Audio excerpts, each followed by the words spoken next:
Το σούτ από τον Κούδα, μπροστά εκεί ο Δημόπουλος, καταπληκτική ευκαιρία και το γκολ.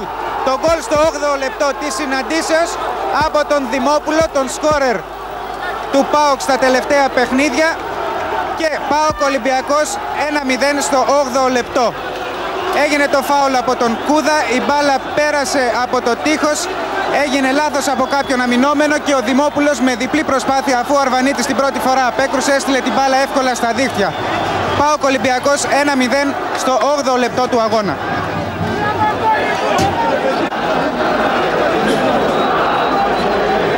Ο Κούδας στο φάουλ με εξωτερικό φάλτσο, χτυπάει, πηδάει για κεφαλιά ο Κωστίκος και η μπάλα λίγα εκατοστά out.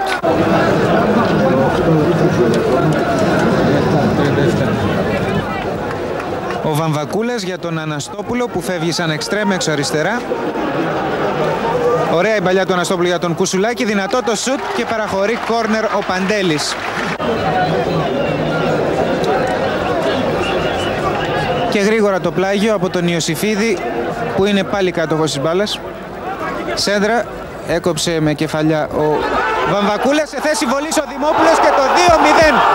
2-0 στο 46ο λεπτό της συναντήσεως υπέρ του ΠΑΟΚ με δεύτερο γκολ του Δημόπουλου ύστερα από τον ευνηδιασμό που έγινε στην άμυνα του Ολυμπιακού. Ο ένας παίκτης κοίταζε τον άλλον, ο Δημόπουλος βρέθηκε με την μπάλα και δεν δυσκολεύτηκε να σκοράρει.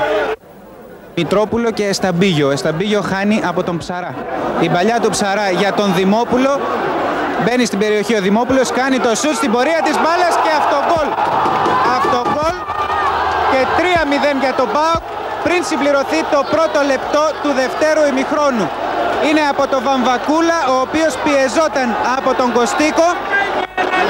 Πανηγυρίζουν οι παίκτες του Ολυμπιακού, εδώ ο Κωστίκος και οι υπόλοιποι παίκτες, ο Δημόπουλος που έκανε τη σέντρα.